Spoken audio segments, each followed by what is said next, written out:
আমরা সকলেই জানি যে রসুলের ওপর বাপজি যারা ঈমান এনেছিল তারা ছিল বাপজি সাহাবা, যারা বেটা ছিলে নবীকে দেখার পর নবীর ওপর ঈমান এনেছিল এবং ঈমান আনার পরে ঈমান নিয়ে বাপজি সে ইন্তেকাল করেছিল। তাকে সাহাবা বলা হয়, বেটা ছেলে যেতে হয়। অনেক মেয়ে ছেলে বাপজি রাসূলুল্লাহকে দেখার পর তারা ঈমান এনেছিল এবং ঈমানে হালাতে বাপজি তারা মৃত্যুবরণ করেছিলেন। তাদেরকে বাপজি সাহাবিয়া বলা হয়। মেয়ে ছেলেগুলোকে বাপজি সাহাবিয়া, বেটা ছেলেকে বাপজি সাহাবি। তাদেরকে দেখা যায় তারা রাদিয়াল্লাহু তাআলা আনহু বাপজি বলতে হয় সাহাবার নাম নিলে। যেমন আবু বকর সিদ্দিক রাদিয়াল্লাহু তাআলা আনহু, হযরত উমর ফারুক রাদিয়াল্লাহু তাআলা আনহু। কিন্তু বাপজি আপনার আমার নাম নিলে রাদিয়াল্লাহু তাআলা আনহু বাপজি বলা যাবে না। এগুলো সব উলামায়ে কেরামরা বাপজি জানেন। সাহাবাদের এই কারণে বলা হতো যে তারা রসুলের কথা ওয়া সামি'না ওয়া আতা'না, নবীজির কথাকে বাপজি এমন ভাবে শুনতেন এবং সাথে হাতে তারা আমল করতেন। জোরে বলুন সুবহানাল্লাহ। আল্লাহ রসুল মসজিদে নববীতে বললেন, ওগো সাহাবায়ে কেরাম, আমি তোমাদেরকে 7টা কথা বলবো, তোমরা কি সেই 7টা কথার উপর আমল করবা? বলো একটা কথা যেন সে না ছেড়ে দেয়। আল্লাহর নবী জনাবে মুহাম্মদ রাসূলুল্লাহ সাল্লাল্লাহু তাআলা আলাইহি ওয়াসাল্লাম শত শত সাহাবায়ে কেরামদের সম্মুখে বাপজি নবী যে 7টা কথা বাপজি আলোচনা করব বললেন। প্রথমে বললেন কারা আমল করবে? একজন ব্যক্তি নাই, যারা যারা আমল করবে হাত উঠাও। সব সাহাবার মধ্যে থেকে বাপজি একজন সাহাবা যিনার নাম কিতাবে এসেছে বাপজি আবু হুরায়রা রাদিয়াল্লাহু তাআলা আনহু। উনি নবীজির বাপজির সামনে মসজিদে নববীতে দাঁড়িয়ে বললেন, ফেদাকা বি উম্মি ইয়া রাসূলুল্লাহ, আপনার পদতলে আমার পিতামাতা কুরবান হয়ে যাক নবী গো। আমি জানি না এমন 7টা কি কথা বলবেন যে 7টা সবগুলো হয়তো আমল করা কঠিন হয়ে যাবে, এরকম আমাদের অনেকের ধারণা থাকতে পারে। কিন্তু নবীজি আমি আপনার সাহাবা, আপনি যখন বলেছেন আমার 7টা কথা কে আমল করবে বলাও। ওগো আল্লাহর নবীজি, আমি আপনার আবু হুরায়রা সাহাবা, ওই 7টা কথা আমি মৃত্যু পর্যন্ত আমল করব। জোরে বলুন সুবহানাল্লাহ। ওই সাহাবার সাথে হাতে বাপজি সব সাহাবা দাঁড়িয়ে গেলেন। কিতাবে বাপজি হাদিসে এসেছে ওয়া সামি'না ওয়া আতা'না, রসুলের সাহাবারা নবীর কথা শুনতেন আর সাথে হাতে বাপজি তারা আমল করতেন। এই জন্য সাহাবারা বাপজি এত দামি হয়েছিলেন। আল্লাহ রাব্বুল আলামিনের রসুল সাহাবার ব্যবহারে বাপজি চরিত্রতে রাসূলুল্লাহ খুশি হয়েছিলেন আর স্বয়ং আমার আল্লাহ তাতে রাজি হয়েছিলেন। বলুন সুবহানাল্লাহ। নবীজির ওই সময় যারা রসুলের কথাকে বাপজি মানেনি, নবীজির কথাকে বাপজি তারা অস্বীকার করেছিল, তাদেরকে কাফের বলা হয় বাপজি, আমরা সকলেই জানি।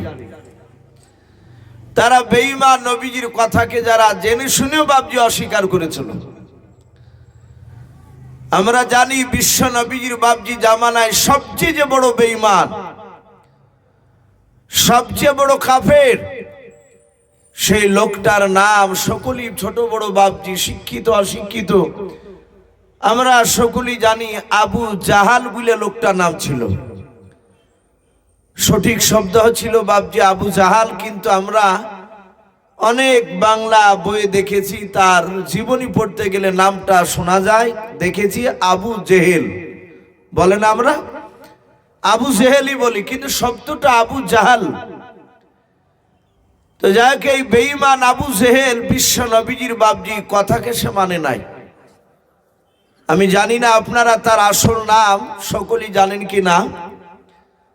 বেঈমান আবু জেহেলের বাপজি আসল নাম ছিল আমর ইবনে হিশাম। এর আসল নাম আবু জেহেলের। এই লোকটা আসলে বাপজি মক্কা নগরে মূর্খ ছিল না, সে হাই র্যাঙ্কের শিক্ষিত ব্যক্তি ছিল সে সময়। এই শিক্ষিত জন্য মানুষ তার মেধাকে বাপজি তারা দেখেছিলেন, তার ব্রেন, তার এত বাপজি বুদ্ধি ছিল। এই কারণে মক্কার ছোট বড় সকলেই তারা আবুল হিকাম বলে বাপজি আবু জেহেলকে ডাকতো। কিন্তু আমার বিশ্ব নবী বাপজি তার এই আবুল হিকাম নামটাকে কেটে দিয়ে নবী বলেছিলেন, তোর নাম আজ থেকে আবু জেহেল। কেন? ও নবীজির কথাকে বাপজি সে অস্বীকার করেছিল। ও সব সময় বিশ্ব নবী দরদি নবী জনাবে মোহাম্মদ রাসূলুল্লাহ সাল্লাল্লাহু তাআলা আলাইহি ওয়াসাল্লাম এই নবীজিকে বাপজি সবসময় অস্বীকার করতো, নবীজিকে বাপজি কষ্ট দিত। কিতাবে লিখেছে বেঈমান আবু জেহেল দিনের বেলায় বাপজি এক নাই দুই নাই রাসূলুল্লাহর যখন 40 বছর বয়সে কোরআন নাজিল হলো, নবী সর্বপ্রথম তার অর্ধাঙ্গিনী বিবি খাদিজাতুল কুবরা রাদিয়াল্লাহু তাআলা আনহাকে ঈমানি দাওয়াত দিলেন। খাদিজা বিশ্ব নবীকে বাপজি সর্বপ্রথম নবী রাসূল বলে মেনে নিয়েছিলেন। নবীর বিবি খাদিজা ঈমান আনলেন। তারপরে আল্লাহ বলেন, হে রাসূল, আপনার আর বেশি বেশি করে ঘুমানো হবে না, আপনি কম ঘুমান আর ইবাদত বেশি বেশি করে করেন, কলমার দাওয়াত দিতে চারিদিকে ছড়ে যান। বলুন আলহামদুলিল্লাহ। আপনি বেরিয়ে পড়ুন। নবীজি বাড়ি থেকে বাপজি যখনই বেরিয়েছিলেন, মক্কার ছোট বড় বেঈমান সকলেই বাপজি রাসূলুল্লাহর বিরোধিতা শুরু করেছিল। নবীকে আল আমিন বলে বাপজি নবুয়তের পর থেকে কোনো বেঈমানরা আর ডাকেনি। আমার বিশ্ব নবী দরদি নবী 14 কে বলেছেন বাপজি 15-16 দিন চলছে রসুলের বাপজি একেবারে শুরু জামানায় কলমার দাওয়াত দেওয়া। ওই সময় বেঈমান আবু জেহেল তার অর্ধাঙ্গিনী বিবিকে ডেকে বলল, বিবিরে দেখো তিনি আমার ঘরের বাইরে কোনো মানুষ দাঁড়িয়ে আছে কিনা। আমরা যে ঘরে কথা বলছি স্বামী স্ত্রী, এই কথাগুলোকে কোনো মানুষ দেখো বাহির থেকে কেউ লক্ষ্য রাখছে কিনা, সে উকি মেরে কেউ দেখে কিনা দেখো। আবু জেহেলের বিবি ঘরের বাইরে চারিদিকে তাকে দেখলো, একটা মানুষও নেই দাঁড়িয়ে। ঘরে এসে বলল, ওগো প্রাণের স্বামী কেউ নেই আমাদের বাড়ির বাইরে। ডাক দিয়ে বলল বেঈমান আবু জেহেল বলে, এই বিবি, এই এক্ষুনি তুমি ঘরের দরজাটা বন্ধ করে দাও, ঘরের চারিদিকে আর জ্বালানা বন্ধ করে দাও। জ্বালানা ঘরের দরজা বন্ধ করে দিল। আবু জেহেলের স্ত্রী বলল, আর তো দরজা সেরকম খোলা নাই যে সেই দরজাটা আমি বন্ধ করব। আবু জেহেল বলল, আর কিছু করা লাগবে না, তুমি দাঁড়িয়ে থাকো। আবু জেহেল আগুনের দিকে, উঠোনের দিকে বাপজি তাকাচ্ছিল। বেঈমান আবু জেহেল তাকে থেকে দেখলো ছোট ছোট বাপজি কয়েকটা কাকর, যাকে আমরা কুচেলি পাথর বলি। বেঈমান আবু জেহেল 1 2 3 4 করে 11টা পাথর সে ডান হাত দিয়ে তুলে তুলে বাপজি বাম হাতে তালুতে নিল। 11টা পাথর দেখলো গলা হয়ে গেছে, তারপর বাম হাত থেকে ডান হাতে নিয়ে এইভাবে বাপজি বেঈমান আবু জেহেল মুঠ বাঁধলো। মোট বেঁধে এইভাবে তার পাঞ্জাবি, তার যে জামা ছিল পরনে, তার পকেটে বাপজি এইভাবে ভরে নিয়ে দরজা খুলে ঘরের বাইরে চলে গেল। আমার বিশ্ব নবী দরদি নবী মুহাম্মদ রাসূলুল্লাহ সাল্লাল্লাহু তাআলা আলাইহি ওয়াসাল্লাম সারা দিন বাপজি মানুষের দ্বারে দ্বারে যেতেন আর মানুষকে বোঝাতেন, হে আমার উম্মত উম্মতিরা, তোমরা এক আল্লাহকে মেনে নাও। আমি রসুল, আমি যেইভাবে তোমাদেরকে বলবো সেইভাবে তোমরা চলো। যদি আমার কথাকে অস্বীকার করো, আল্লাহর আইনকে যদি না মানো, তাহলে মৃত্যুর পর কবর একটা কঠিন ভয়ঙ্কর জায়গা, সে জায়গায় তুমি জবাব দিতে পারবে না। ডান দিকের মাটি বাম দিকে চাপ দিবে, বাম দিকের মাটিতে ডান দিকে গিয়ে চাপ দিবে। মৃত্যুর পরে, কবরের পর আবার জাহান্নামের আগুনে থাকতে হবে। হে আমার সাহাবা নয়, হে আমার আল্লাহর বান্দা বান্দিরা, তোমরা আমার কথাকে মেনে নাও। রসুল এইভাবে বাপজি মক্কার অলি গলিতে গিয়ে মানুষের দ্বারে দ্বারে গিয়ে তাদেরকে বোঝাছিলেন। অনেকে কেউ বুঝছিল, অনেকে বাপজি বুঝতে চাই না। আমার বিশ্ব রসুলের কাছে গিয়ে বেঈমান আবু জেহেল গিয়ে বলল, এই ভাতিজা, আমি আজ কয়েকদিন থেকে তোমাকে বারণ করছি, তুমি শোনো নাই, আর তুমি নবাতে দাবি করেছো, তুমি কলমার দাওয়াত দিছো।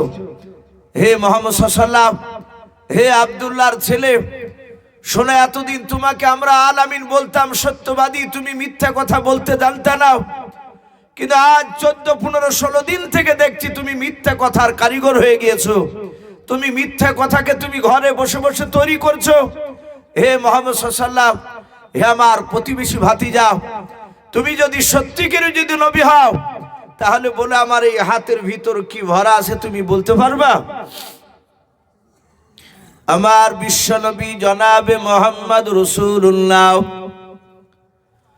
সাল্লাল্লাহু তাআলা আলাইহি ওয়াসাল্লাম, নবী আমার রাগ করলেন না। নবী যে মুচকে মুচকে হাসছেন আর বলেন, চাচা, আপনি আমাকে এখনো অবিশ্বাস করেছেন? বলে, হ্যাঁ। এই ভাতিজা, মক্কার সমস্ত লোকেরা তোমাকে নবী বলে মানতে পারে, কিন্তু আমি তোমাকে নবী বলে মানব না। এই ভাতিজা, তুমি বলে আমার হাতের ভিতরে কি ভরা আছে? আল্লাহ রসুল বলেন, চাচা, আমি যদি আপনার সামনে যদি দাঁড়িয়ে যদি বলে দিই আপনার হাতের ভিতরে কি ভরা আছে, ওগো চাচা, আপনি কথা দেন মানুষের সামনে আপনি আমার কলমা পড়বেন কি নাও? আবু জেহেল বড় বেকায়দায় পড়ে গেল। লোকের সামনে বাপ যে আপনার ছোট না হয়ে বড় হয়ে চিৎকার করে বললাও, ওরে ভাতিজা, আমার হাতে যা আছে তুমি যদি বলে দাও, আমি তোমার কলমাটা পড়ে নেব। আমার বিশ্ব নবী দরদি নবী আমার ডাক দিয়ে বলেন, চাচা, আমি কি জবান দিয়ে বলবো আমি যে সত্য নবী? আপনার হাতের কি ভরা আছে সেটা নাম করে দিতে পারবো, কিন্তু চাচা আপনি বলুন, আমার জবান দিয়ে বের না করে বলুন, আপনার হাতে যে জিনিসগুলো ভরা আছে ওই জিনিসগুলোতে আমার কলমা পড়বে। আর কলমা যদি পড়ে নাই, তাহলে জানতে পারবেন আমি মিথ্যা নবী নাই, ভণ্ড নবী নাই, আমি সত্য নবী। বলো তুমি মেনে নেবে কে নাও? আবু জেহেল বলল, ওগো ভাতিজা, আমার এই হাতের ভিতরে যা আছে তাতে কলমা পড়বে? বলে, হাও। আবু জেহেল মনে মনে চিন্তা করলো, পাথর নিয়ে এসেছি, আর এই পাথরকে আমি দেখেছি কথা বলতে পারে নাই। আমার বিশ্বনবী জনাবি মোহাম্মদ রাসূলুল্লাহ সাল্লাল্লাহু তাআলা আলাইহি ওয়াসাল্লাম বলেন, আদম আলাইহিস সালাম থেকে নিয়ে বাবা হযরতে ঈসা রূহুল্লাহ আলাইহিস সালাম পর্যন্ত আমার নবী বলেন, আর আমি মুহাম্মদ সাল্লাল্লাহু আলাইহি ওয়াসাল্লাম আমাকে দিয়ে গোটা পৃথিবীতে 1,24,000 নবী রাসূল, মতান্তর 2,24,000 নবী রাসূল আল্লাহ পাঠিয়েছেন। আমরা অনেক ওলামার মুখে বাপজি শুনতে পাই, এতগুলো নবী রাসূলের মধ্যে থেকে মাত্র বাপজি 2টো নবী রাসূল তারা সারা পৃথিবীর মাখলুকাতের কথা বুঝতে পারতেন, এবং সেই নবী দুজন তারা তাদের ভাষায় ইশারায় নবী রাসূলরা তারাও কথা বলতে পারতেন। বলুন সুবহানাল্লাহ। আমার বিশ্ব নবী বাপজি দাঁড়িয়ে শুধু ইশারা করলেন, আর আবু জেহেল বাপজি মনে মনে ভেবেছিল কথা বলতে পারবে না। কিন্তু বাবা আমরা সকলেই বাপজি জানি, বিশ্বনবী আমার মক্কা নগরের বাপজি জমিনে দাঁড়িয়েছিলেন, কলমার দাওয়াত দিয়েছিলেন। মক্কার একটা নয়, দুইটা নয় বাবা, প্রায় মোটামুটি বাপজি 70 উপরে বাপজি বেঈমানেরাও, তারা বড় বড় বাপজি নেতা গোটা আরব থেকে বাপজি তারা বাছাই করে করে তারা ডেট করে নবীর কাছে এসেছিল। নবীকে বলেছিল, ভাতিজা, আবু জেহেল ডাক দিয়ে বলেছিল, ভাতিজা, ভাতিজা তুমি তো নবুয়ত দাবি করেছো বলে হাও, ওরে ভাতিজা তুমি মক্কা নগরী থেকে দাঁড়িয়ে জমিনের উপর থেকে দাঁড়িয়েও আসমানে যে চাঁদ দেখতে পাওয়া যায় বলে হাও, রাত্রিবেলায় ওই চাঁদকে তুমি আঙুল দিয়ে দুনিয়ার বুক থেকে বলো তুমি 2 টুকরা করতে পারবে কিনা? বিশ্বনবী বলেছিলেন চাচা আল্লাহ ইচ্ছা করলে ক্ষমতা দিন ওটা আমি করতে পারবো। গোটা সেদিনকে 70টা বাপজি তাবড় তাবড় নেতা বেঈমানেরাও তারা সবাই নবীজির সামনে বাপজে দাঁড়িয়েছিল, আল্লাহ রসুলের বাপজির সামনে তারা বড় পাহাড়ি দাঁড়িয়ে বিশ্বনবী আমার রাত্রিবেলায় শুধু মক্কার সরজমিন থেকে দাঁড়িয়েও নবী আমার চাঁদের দিকে বাপজি শাহাদাত আঙ্গুল দিয়ে শুধু ইশারা করেছিলেন। ওই বেঈমানেরা আরো তার সাথে সাথে বাপজি মক্কার হাজার হাজার বেটা ছেলে মেয়ে ছেলে সবাই মিলে তারা বলেছিল আমরা দেখলাম আল্লাহ রসুল বাপজি যখন আঙ্গুলে ইশারা করলেন আর আসমান থেকে চাঁদ 2 টুকরা হয়ে বাবা 2 দিকের জমিনে পাহাড়ে পড়ে গিয়েছিল। বলুন সুবহানাল্লাহ। এই ক্ষমতা বাপজি অনেকে বাপজি দেখেছিল, বেঈমান আবু সেহেল বাপজি তার ধারণা ছিল না যে রসুলের ইশারা পেলে পাথরও কথা বলবে। আল্লাহ রসুলকে ডাক দিয়ে বলেছিল ভাতিজা দেখে তোমার এ পাথরটায় তোমাকে নবী বলে সার্টিফাই দেয় কেনাও। আমার বিশ্ব নবী শুধু একটু ইশারা করে দিয়েছে আর আবু জেহেলের হাতের ভিতর থেকে বাবা পাথরগুলো বাপজি সকল পাথর 11টা পাথরে তারা চিৎকার করে মানুষের মতো বাপজি পড়তেছিল কলমা লা ইলাহা ইল্লাল্লাহ। ভাই একটু গভীর রাত্রিতে পড়ে নি লা ইলাহা ইল্লাল্লাহ লা ইলাহা লা ইলাহা ইল্লাল্লাহু মুহাম্মাদুর রাসূলুল্লাহ সাল্লাল্লাহু তাআলা আলাইহি ওয়াসাল্লাম। বাপজি আমি অনেককে দেখতে পাই, আপনারা অনেকে আমাকে বাপজি প্রায় মানুষই চিনেন ছোট বড়। আমি আপনাদের দোয়া এটা গর্ব করে না, এই জাল সাতানায় ঢুকলি ছোট বাচ্চাদেরকেও দেখেছি, তারা আমার গাড়ি দেখলি বলে যে এই সুফুজু ঢুকছে। তার মানে প্রায় মানুষের কাছে বাপজি মোটামুটি একটু পরিচিত হয়ে দাঁড়িয়ে গেছে। আর জানেন আমি রাত্রি গভীর রাত্রি বেশিরভাগ দেয় আর আমি কলেমাটা একটু পড়াই, তো দেখা যায় অনেকে বাপজি পড়ে আবার অনেকে হয় লজ্জা মনে করে না হলে চুপচাপ বসে থাকে। বাপজি সবসময় কলমার জিকির করা বাপজি বেদাত নয়, কিছু পরিস্থিতি কিছু জায়গায় কলমার জিকির জোরে জোরে পড়তে নেই।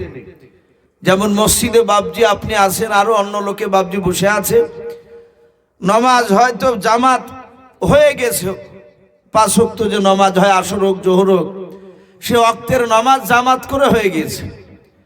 আপনারা অনেকে 4-5 জন আছেন, দেখলেন একটা মানুষ জামাত পায়নি, পাশে এসে দাঁড়িয়ে নামাজ পড়ছে, সে এক সাইডে এসে নামাজ পড়ছে আর ওই সময়তে জোরে জোরে জিকির করছে। এই জিকিরটা করা বাপজি চরম অন্যায়, কারণ নমাজের ওপর দিয়ে বাপজি জিকির ওখানে করা যাবে না, ওখানে নমাজটাকে পড়ার সময় দিতে হবে।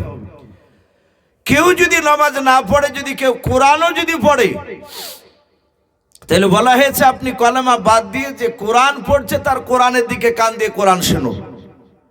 কারণ কোরআন শুনলে বাপজি একটা অক্ষর বিনিময় যারা শুনবে তাদের বাপজি আমল নামায় 20 করে নেকি লেখা হবে। জোরে বলুন সুবহানাল্লাহ। শোনা তো প্রচুর বাপজি সব, কিন্তু রাত্রিবেলা দেখা যায় 11টা হোক 10টা হোক সে সময় বাপজি মানুষ তার নামাজ পড়ে না প্যান্ডেলে। হ্যাঁ, এখন কেউ যদি বাড়িতে যদি বাপজি পড়ে নামাজ নফল তাহাজ্জুদে, সেটা তো আমরা দেখতে পাচ্ছি না, আল্লাহ মাফ করুক। সে যদি ইবাদত করার আওয়াজ গিয়ে যদি তার কানে ধাক্কা লাগে, শুধু আমাকে জবাব দিতে হবে তা নয়, এই জালসার কমিটি বিন্দুদেরকেও বাপজি কিয়ামতের ময়দানে জবাব দেওয়া লাগবে। তো যাক, এখানে যখন আমরা দেখতে পাচ্ছি না সেই হিসাবে বাপজি কলমা আমি হোক আর যে কোনো মওলানা হোক পড়তে বললি বাপজি তার সাথে হাতে কলমাটা পড়বে। আমাদের হুজুর বাপজি গল্প শোনাছিলেন, উনি বলছিলেন আমি বাস্তবে তার মুখ থেকে শুনেছি। দারুল উলুম দেওবন্দের একজন বিখ্যাত বাপজি আল্লাহওয়ালা, উনি ইন্তেকাল করে গেছেন হযরতে জাকারিয়া রাহমাতুল্লাহ আলাইহি। তিনি বাপজি বুখারী শরীফ পড়াতেন। নবীর শানে মোহাম্মদ সাল্লাল্লাহু তাআলা আলাইহি ওয়াসাল্লামে দুরূদ পড়তেন বারবার। এই হাদিস পড়াতে পড়াতে ওরই মাঝি বাবজি আবার মাঝে মাঝে তিনি লা ইলাহা ইল্লাল্লাহু মুহাম্মাদুর রাসূলুল্লাহ সাল্লাল্লাহু আলাইহি ওয়াসাল্লাম তিনি পড়তেন। তো একদিন একটা ছাত্রতে বলছেন, হুজুর এই যে হাদিস পড়াচ্ছেন, আর এই হাদিসের মাঝখানে তো কলমা নেই, এখানে তো কলমা লেখা নেই, কিন্তু আপনি হাদিসটাকে বন্ধ করে মাঝে মাঝে কলমা পড়ছেন, ব্যাপারটা কি? উনি বলেছিলেন, বাবা আমি যত হাদিস পড়েছি সমস্ত হাদিসে জিকিরের ব্যাপারে বলা হয়েছে আফজালু জিকির কলমা লা ইলাহা ইল্লাল্লাহু মুহাম্মাদুর রাসূলুল্লাহ সাল্লাল্লাহু তাআলা আলাইহি ওয়াসাল্লাম। পৃথিবীর সবচেয়ে বাবজি বড় আমল জিকির বলা হয়েছে কলমা। শুধু তাই নয়, নবী বলেছেন কিয়ামতের ময়দানে আপনার গুনাহের পাল্লা ভারী হয়ে যাবে। এত গুনাহ হবে আপনার কিংবা আমার, সেই গুনাহের বাবজি পাহাড়, সেখানে বাবজি ওজন করা হবে। তার আমলের বাবজি যে পাল্লাটা সেটা হালকা হয়ে উপরে উঠে যাবে। কিন্তু কিয়ামতের ময়দানে মহান রব্বুল আলামিন চাই না যে আমার বান্দা বাবজি সে জাহান্নামে যায়। আল্লাহ সেদিন বাবজি বাহানা খুঁজে বাড়াবে যে তার বান্দাকে বাবজি জান্নাতে দেওয়ার জন্য। সে সময় ফেরেশতাকে বলবে যে এর কি নেকি নেই? বলে আল্লাহ এর নেকির সংখ্যা খুবই কম, ই তো জাহান্নামী। মহান রব্বুল আলামিনের কুদরতে বলবে, আল্লাহ বলবেন যে ওই কাগজের টুকরাটা, ওই পাল্লা যে পাল্লাটা উঠে গিয়েছে, ওই পাল্লাটাই এই কাগজটা চাপিয়ে দাও। ফেরেশতারা বলেন আমরা কাগজটা দেখবো, লেখা আছে কলমা লা ইলাহা ইল্লাল্লাহু মুহাম্মাদুর রাসূলুল্লাহ সাল্লাল্লাহু আলাইহি ওয়াসাল্লাম। যাহাতে বাবজি ওই পাল্লাটা দেয়া হবে আর গুনহার পাল্লাটা সাথে হাতে বাবজি উঠে যাবে। জোরে বলুন সুবহানাল্লাহ। এই সামান্য কলমার পাল্লাটা বাবজি আপনার ভারী হয়ে যাবে। ফেরেশতারা বলবে, আল্লাহ এই কলমাটা কখন পড়েছিল? বলে অমুক জায়গায় মাহফিলে হোক কিংবা জিকিরের জায়গায় হোক কিংবা তবলিগেরই কথা বলতে গিয়ে বাবজি সে শুনতে গিয়ে সেখানে এই কলমাটা পড়েছিল। বাবজি এই জন্য বাবজি ওই হুজুর বলছিলেন যে বাপ আমি ওই মিজানের পাল্লার কলমার ভারী হওয়ার এই হাদিসটা আমিও পড়েছি। আমি সেদিন থেকে মাঝে মাঝে আমি কথা বলতে বলতে আমি কলমার জিকিরটা একটু করি। বাবজি আমার সোনা লালেরা, হযরতে বাবজি বিশ্বনবী জনাবে মুহাম্মদ রাসূলুল্লাহ তিনি দাঁড়িয়ে আছেন আর পাথরের বাবজি কলমা পড়ল। আবু জেহেল মনে মনে নয় প্রকাশ্যে বলল, হে ভাতিজা, মক্কার লোক কেউ চিনুক বা না চিনুক, আমি তোমাকে ছোট থেকে চিনি। হে ভাতিজা, তুমি বড় ধরনের তুমি জাদুঘর হয়েছো, তুমি আমার পাথরগুলোকে জাদু করেছো, তাই তোমার হয়ে কথা বললো, কলমা পড়লো। আমি তোমার কলমা পড়বো না। বেঈমান আবু জেহেল বাবজি এই কথা বলে রাসূলুল্লাহর কাছ থেকে চলে গেল। নবী বুক ভরা ব্যথা নিয়ে বাড়ি চলে গেলেন।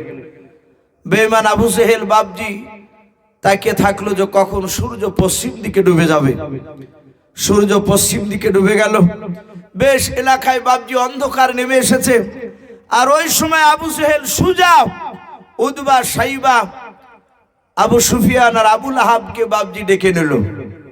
কিতাবে লিখেছে রাতে দিনে মিলে 24 ঘন্টার মধ্যে বাবজি মক্কার 6 থেকে 7টা এই বড় বড় নেতারা তারা রাসূলুল্লাহর বিরুদ্ধে তারা 6 বার করে বাবজি তারা মিটিং এ বসতো যে আল্লাহ রাসূলকে কি করে দুনিয়ার বুক থেকে নাস্তাবুদ করা যায়। তা আবু জেহেল, উতবা, সাইবা, আবু সুফিয়ান আর আমার বিশ্ব রাসূলের বাবজি আপন চাচা একটা, তার নাম ছিল আবু লাহাব। আমরা জানি যে রাসূলুল্লাহর বাবজি আব্বারা টোটাল ভাই ছিল 10টা। কটা বললাম? 10টা। এই 10টা ভাই কি রাসূলুল্লাহর বাবজি সকলেই নবীর উপর ঈমান এনেছিল? কথা বলুন। নবীজির চাচারা 10টাই বাবজি নবীর উপর ঈমান আনেনি। নবীজির আপন চাচাও নবীর উপর বাবজি ঈমান আনেনি। আমার বিশ্ব নবী দরদি নবী জনাবে মুহাম্মদ রাসূলুল্লাহর বাবজি একটা চাচা, নাম শুনেছি আমরা, হযরতে আব্বাস রাদিয়াল্লাহু তাআলা আনহু। আমার বিশ্ব দরদির উপর তিনি ঈমান এনেছিলেন। নবীজির আর একটা চাচা বাপজি হযরতে আমির হামজা রাদিয়াল্লাহু তাআলা আনহু। এই আমির হামজা বাপজি রাসূলুল্লাহর উপর ঈমান এনেছিলেন। সর্বপ্রথম আমার বিশ্ব নবীকে সে মেনেছিল না, চিনতে পেরেছিল না, কিন্তু একটা আবুলা হরিণের দিকে বাপজি লক্ষ্য করে সে তীর ছুঁড়েছিল। কোন মুফাসসিরিন কেরাম লিখেছেন তীর ছুঁড়তে যাচ্ছিল, আর ওই সময় একটা আবুলা বাপজি হরিণ, আপনারা সকলেই জানেন যে বিশ্ব নবীজির বাপজি আপনার কয়েকটা চাচা রাসূলুল্লাহর বাপজি ওপর ঈমান এনেছিল, আর কয়েকটা চাচা নবীর ওপর ঈমান আনেনি। তার মধ্যে থেকে যারা ঈমান আনেনি, তার মধ্যে থেকে নবীজির বাপজি আপন চাচা আবু তালিব, এই আবু তালিব লোকটা রাসূলুল্লাহর উপর ঈমান আনেনি, কিন্তু কেতাবে লিখেছে রাসূলুল্লাহকে সে ভালোবাসতো। আমাদের দেখেছি অনেক মানুষ বাপজি 5 ওয়াক্ত নামাজ না পড়লো ও আলেমুল আমাদের কথা বাপজি অনেক সময় বিরোধিতা করে। কেউ যদি বাপজি আলেমের বিরুদ্ধে কথা বলে সে খাট করে কথাটাকে ধরে বলে এই নামাজ না পড়ি, কিন্তু এইভাবে তো সমালোচনা করা ঠিক নয়। এরকম অনেকে আছে, আবার অনেকে বাপজি সাথ দিয়ে আরো জোর দিয়ে লাগিয়ে দিয়ে গেলাম। তো এই আবু তালিব বিশ্ব নবীর ওপর ঈমান আনেনি। নবী নবুয়তের দাওয়াত দিতে রাসূলকে মাঝে মাঝে আবু তালিব বারণ করতো, কিন্তু ভদ্রতা বজায় রেখে। নবীকে ছোট বড় বাপজি নাম নাই করে কথা বলতো না, শুধু বলতো হে ভাতিজা, মক্কার আবু সেহেল, উতবা, সাইবা আরো লোকেরা তোমার কথাকে মানে নাই, তুমি এই কলমার দাওয়াত কেন দাও? এই বাপদাদা ধর্মের বিরুদ্ধে কথা বন্ধ করে দিয়ে তুমি অন্য কথা বলবা। রাসূলকে এইভাবে বাপজি বুঝাতো, আর নবী সেই সময় তার চাচাকে বাপজি বুঝাতে, কিন্তু রাসূলুল্লাহর উপরে আবু তালিব ঈমান আনেনি। নবীজিকে বাপজি এত ভালোবাসতো আবু তালিব, এই আবু তালিব ইন্তেকাল করলো। তারপরে বাপজি রাসূলুল্লাহর অর্ধাঙ্গিনী বিবি খাদিজাতুল কুবরা রাদিয়াল্লাহু তাআলা আনহা তিনিও ইন্তেকাল করলেন। রাসূলকে সাহারা করা, নবীজির পাশে দাঁড়ানো, নবীজিকে সান্ত্বনা দেওয়ার মতো মানুষ আর বাপজি সেই সময় তৃতীয় ব্যক্তি কেউ ছিল না। আল্লাহ রাসূল খুব কাঁদছিলেন ওই সময়টা, এত কষ্টকর দুঃখের সময়। এক সময় রাসূলুল্লাহকে বাপজি মেরেছে, নবীকে এমন ভাবে বাপজি দূর থেকে পাথর মেরেছে, নবীজির কপাল ফেটে গিয়েছে। কপাল ফেটে রক্ত বাপজি গা দিয়ে দিয়ে পা দিয়ে দিয়ে গড়াচ্ছে। আমার বিশ্বনবী কাঁদতে কাঁদতে খাদিজাতুল কুবরা রাদিয়াল্লাহু তাআলা আনহার ঘরের কাছে গিয়ে রাসূলুল্লাহ জানেন যে খাদিজা তো নাই। নবী ওখান থেকে বাপজি ঘুরে এসে নবীজির আপন চাচা আবু তালিবের বাড়ির দরজায় কাছে এসে রাসূল যেমন বলতেন, চাচা আমাকে অমুক লোক ধরে মারলো।